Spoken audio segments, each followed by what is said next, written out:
Shut up, be quiet. Shh. Shut up, stop crying. Shh.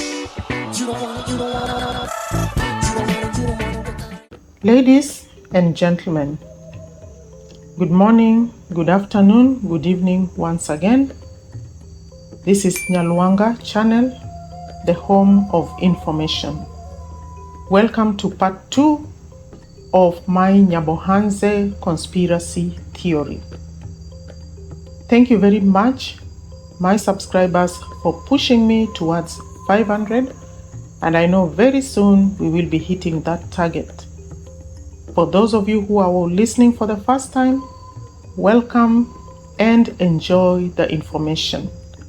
At the end of the video, don't forget to subscribe, like, and share so we can continue to move on and inform the world. This world needs to be informed. People are missing the point. Like I said in my part 1, the lazy gang from the beginning had a conspiracy theory that nobody saw through. Nobody imagined that they would be aiming at destroying a whole village grand scale. But this is what they are doing.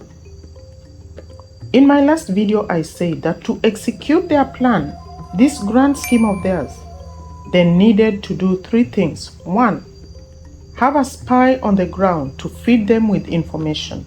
2, have a Kenyan YouTuber, a conduit through whom money will be channeled. 3, have a big YouTuber behind whom they can hide. And 4, a financier. And guess who that financier might be. So to start their scheme, they recruited their first spy on the ground. Who do you think their first spy on the ground was? Max Zero.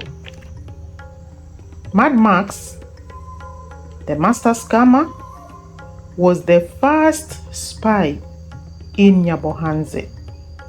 That was the first spy planted by the lazy gang. At that time, people did not see what was coming, but these people already had sat down and knew what they were doing. Now, Max's job was to keep the information flowing about Marwa and his family, what they were doing from morning to evening. The recruiting officer for Mad Max was Modesta, and his handler was supposed to be AMQ, the Qarol lady. At the beginning, Max kept the information flowing, and in return, he got a toilet, he got donations, and 1,000 subscribers so he can get monetized as promised. That's what he was promised.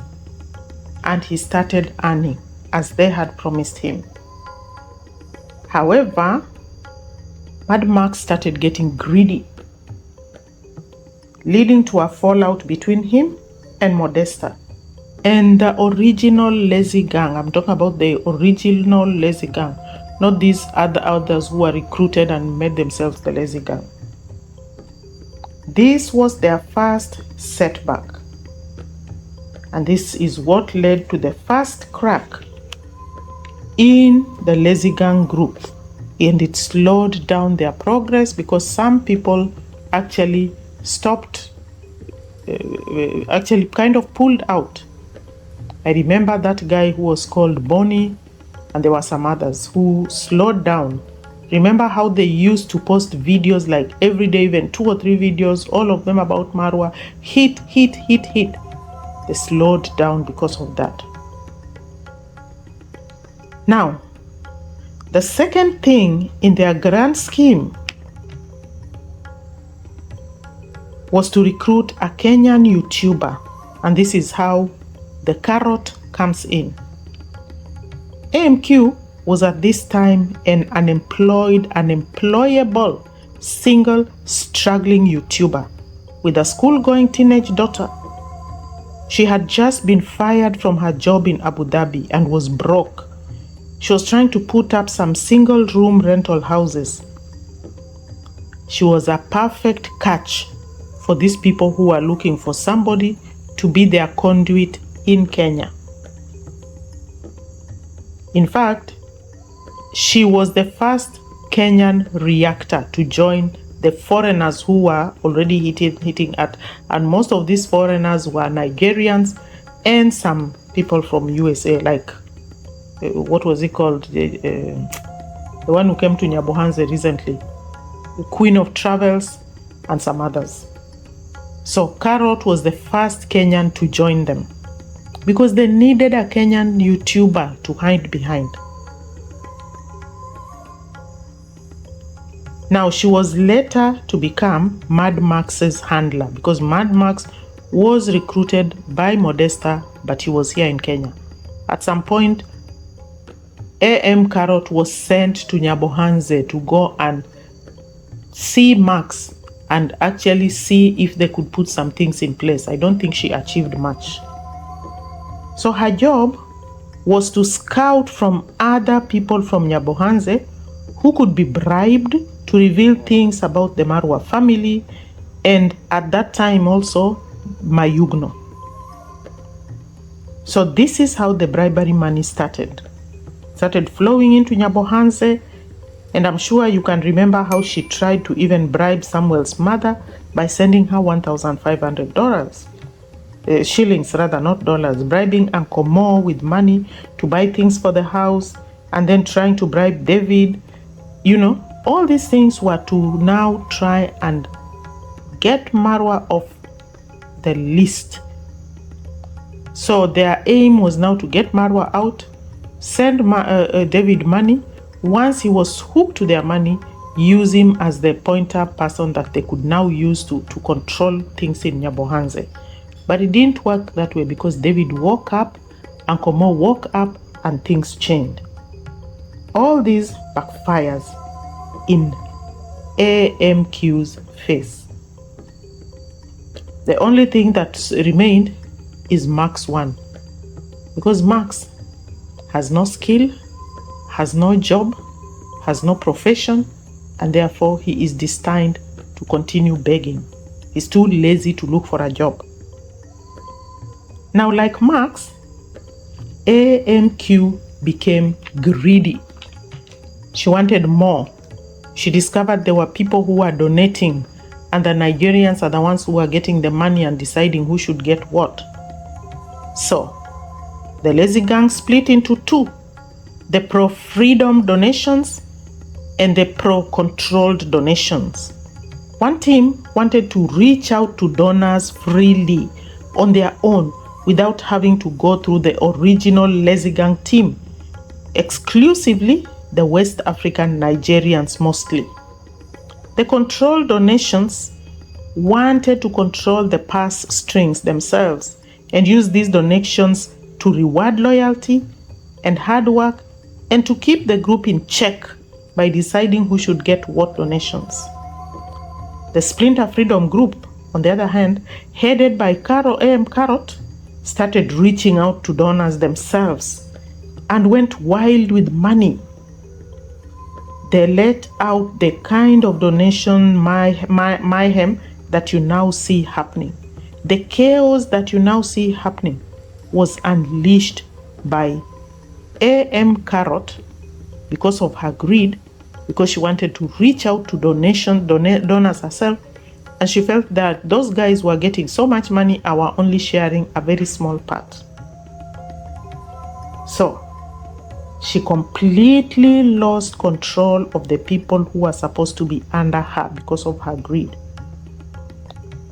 So Modesta and company could only watch helplessly as their earnings started to dwindle, because don't forget, they share the same subscribers. So whatever is being shared to Qarol should have been shared to them. The money went down because it is one pass and there are too many people who want it. send donations, more mouths to feed now. And everybody wants to control it themselves. So they had to swallow their pride, continue working together for their joint purpose to bring down Marwa and control Nyabohanse. That was the purpose, and that is what they were working towards. Their second setback came with the arrival of the so-called positive reactors, who slowed down their progress by unearthing some of their schemes and forcing them to slow down. Otherwise, they had gained momentum and they were moving so fast. The positive reactors brought some stop to some of these things that they were doing, and things started to change.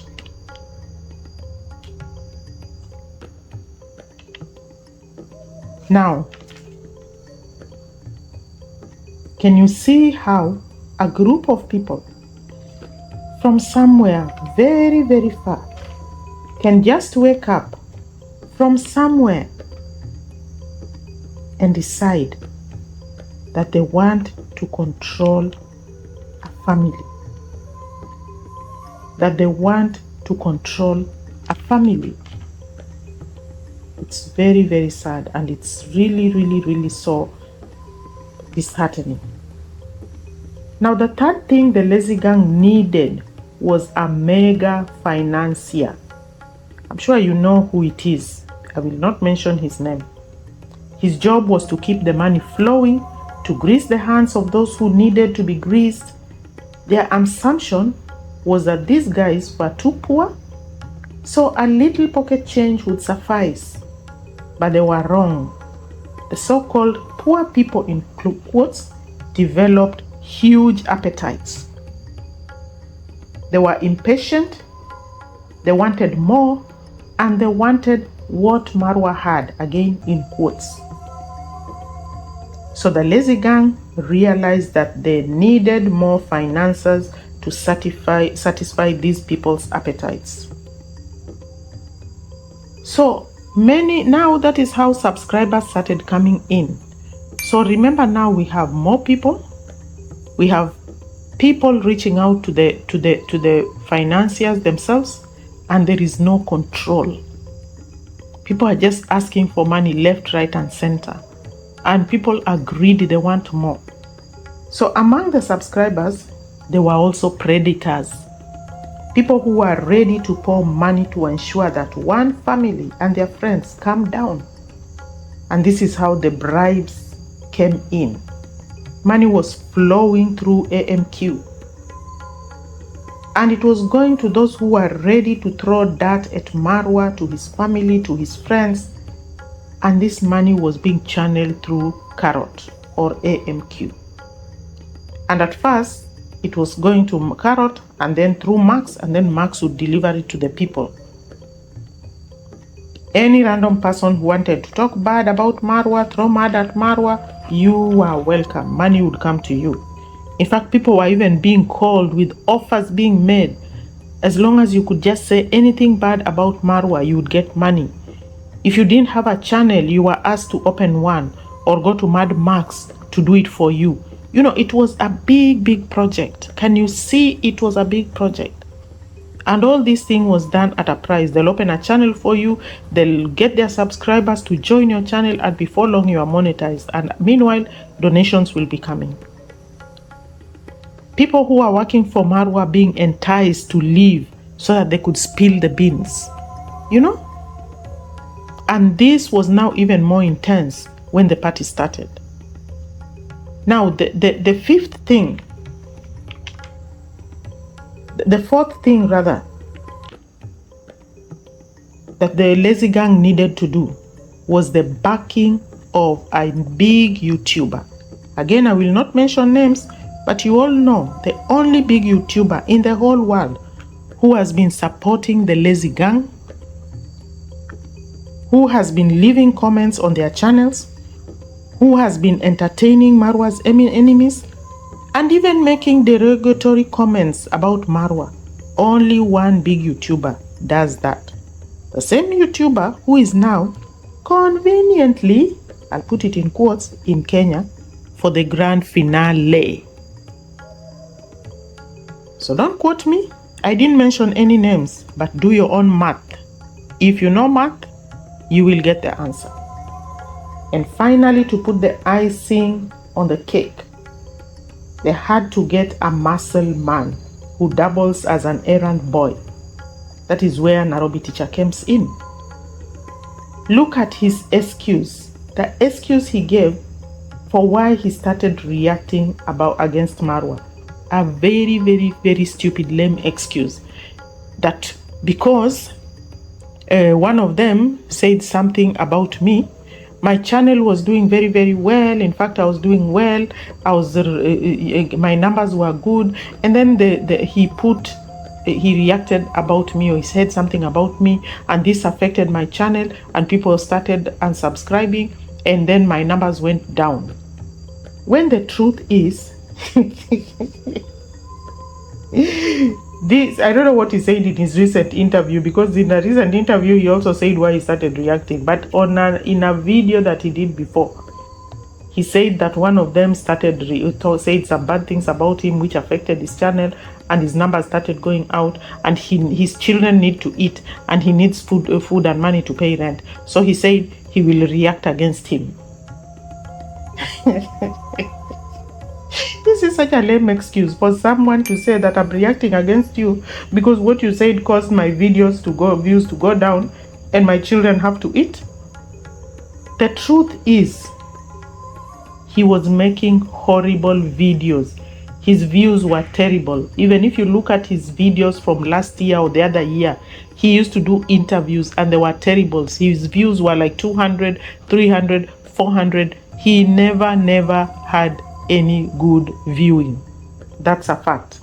Maybe people might have gone back to watch his videos now, but when I watched his videos some time back, they are terrible. His interviews are horrible. You cannot expect that person to go anywhere. No. So how many times have people said bad things about Marwa? Marwa, people say bad things about him every day. Has he stopped vlogging and become a reactor because his views have stopped? His views went down at some point, especially when these people were so active and going on and bringing all sorts of shenanigans, like that time when he was in the USA. But did he stop vlogging? Did he start reacting against people? No. He is still vlogging up to today. He does what he does. That's what he does. So, this man really, the truth is Nairobi teacher's views dropped because he's a liar, he's a scammer, he's a poor vlogger, and he's not even worthy to be called a YouTuber. He's simply a muscle man. So he should take his profession seriously and stop pretending that he's a YouTuber. So it is no coincidence that he became the right candidate for the muscle man, because he can be sent around to go and muscle people like the way he went to harass Kibe, or he went to harass Mike Ventures, and who knows who else. And it is also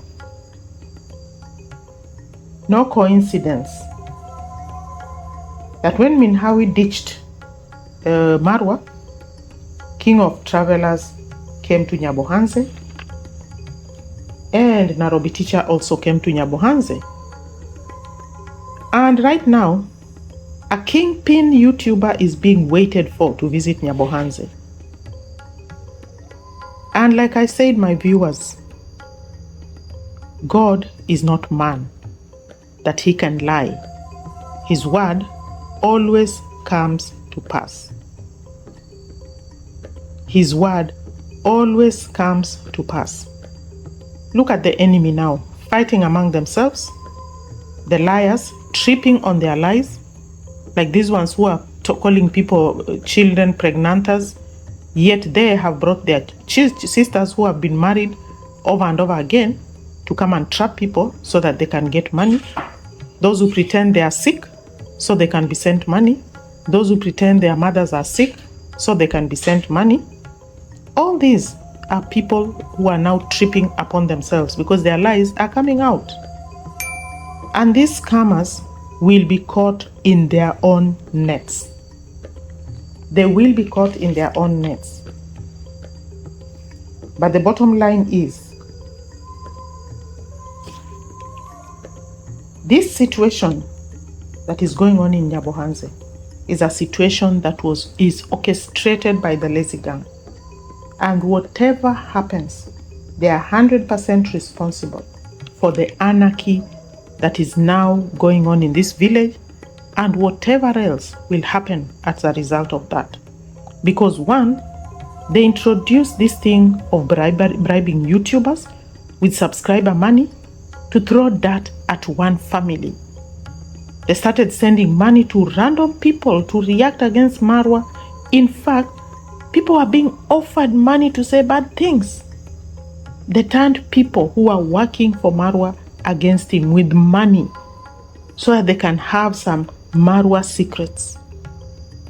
And in the process, they have created a dangerous, hungry, greedy people who are ready to do or say anything to get paid. This is a bad thing. Now, from Max and even Masubo and even Ernest, we have learned a lot about the extent of the scamming Ponzi scheme that is going on among the lazy gang in Nyabohanse. The harassment of Kenyans by fellow Kenyan muscle man for the lazy gang because they want this scheme of theirs to happen. Look at all that. That is not just for nothing and it's not coincidence. This is a well-orchestrated scheme to bring down a person and take down his village, control his village, and stand in that village and say, I have won.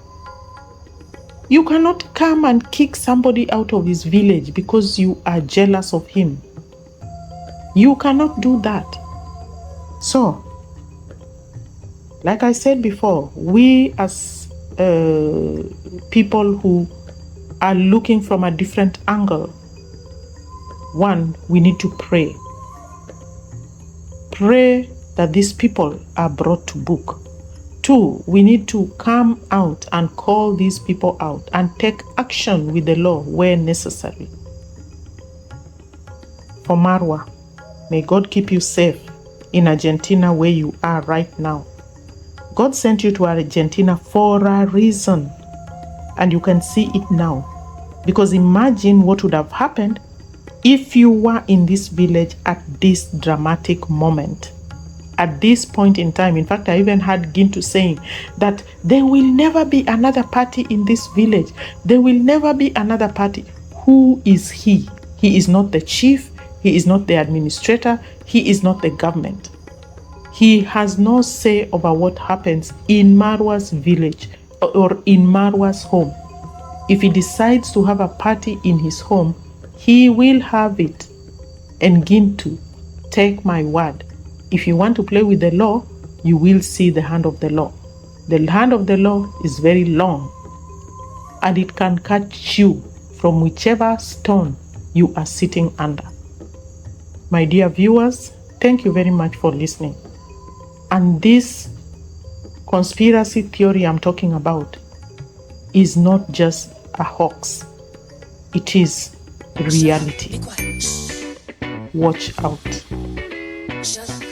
Take care and may God bless you. Please don't forget to subscribe, to like, and to share my video. Thank you until we meet again.